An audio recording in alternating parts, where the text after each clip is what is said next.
বন্ধুরা, আশা করি সবাই ভালো আছেন। তো বন্ধুরা, এখন আমি কথা বলবো সাকিব খানকে নিয়ে। জাহিদ হাসান তিনি কি বললেন। তো আমি একটা জিনিস লক্ষ্য করেছি, যে ইন্ডাস্ট্রি যতই ছোট, সেই ইন্ডাস্ট্রিতে স্বার্থপর মানুষের সংখ্যাও ততটাই বেশি। আজকে জাহিদ হাসান, তিনি অভিনেতা হিসেবে তাকে আমি কখনোই ছোট করছি না, সে খুব ভালো মানের একজন অভিনেতা।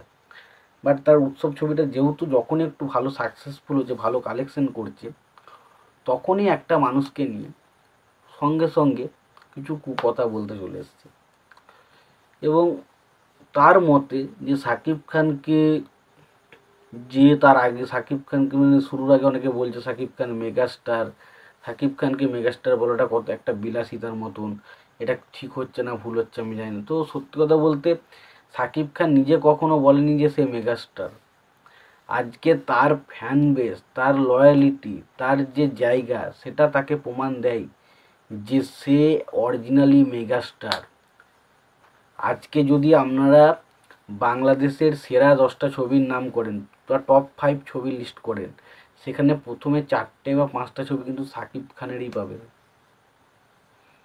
তাহলে এমনি এমনি একটা মানুষকে মেগাস্টার বলা হচ্ছে না, তার সব কিছুটা প্রমাণ দিচ্ছে যে না, মানুষটার সেই পরিমাণই কিন্তু জনপ্রিয়তা রয়েছে।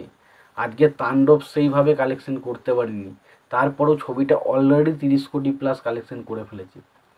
তো একটা ছবি সেইভাবে না চলেও ছবিটা 30 কোটির উপরে কালেকশন করছে, তারপরে সেই মানুষটাকে মেগাস্টার বা সুপারস্টার বলতে আমাদের দ্বিধাবোধ আছে। আমি জানি না, কিছু মানুষজন হঠাৎ করে সাকসেসফুল হয়ে গেলেই কেন কিছু মানুষের পেছনে লেগে যায়, সেটা আমি এখনও বুঝতে পারি না। এবং স্পেশালি সাকিব খানের পেছনে। এবং সত্যি কথা বলছি, সাকিব খান আজকে যে মেগাস্টার না, সেটা এমনি এমনি হয়নি। আজকে সাকিব খানকে দেখেছেন, তাকে যে মানুষ এত নোংরামি বা এত বাজে বাজে কথা বলে বা এত তাকে নিয়ে হিংসা করে, তাকে দেখেছেন কোনোরকম কোনোদিন মন্তব্য করতে এসে? দেখেননি। তো এটাই হচ্ছে একটা স্টারের পাওয়ার, এবং তার পাশাপাশি তার কতটা ভালোবাসা রয়েছে যে কোনো মানুষের প্রতি। তো ছোট ইন্ডাস্ট্রি, এখানে সুবর্ত মানুষে ভর্তি। তো সুতরাং এখানে সাকিব খানকে নিয়ে আরও আলোচনা হবে আমি জানি।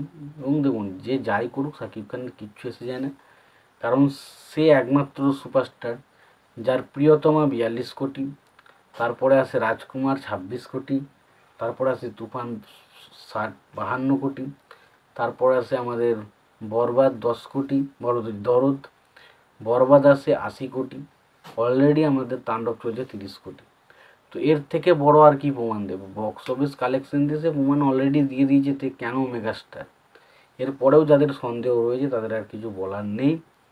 এবং জাহিদ হাসানের মতন একজন অভিনেতার কাছ থেকে এই রকম মন্তব্য ভাই আশা করিনি। তোমাদের কি মতামত অবশ্যই জানিও। ভিডিওটি ভালো লেগে থাকলে লাইক কমেন্ট শেয়ার করে দিও। চ্যানেলটা নতুন হয়ে থাকলে অবশ্যই তোমরা চ্যানেলটা সাবস্ক্রাইব করে নিও, পাশে বেল আইকনটা অবশ্যই প্রেস করে দিও। ভালো থেকো, সুস্থ থেকো, দেখা হচ্ছে পরের ভিডিওতে।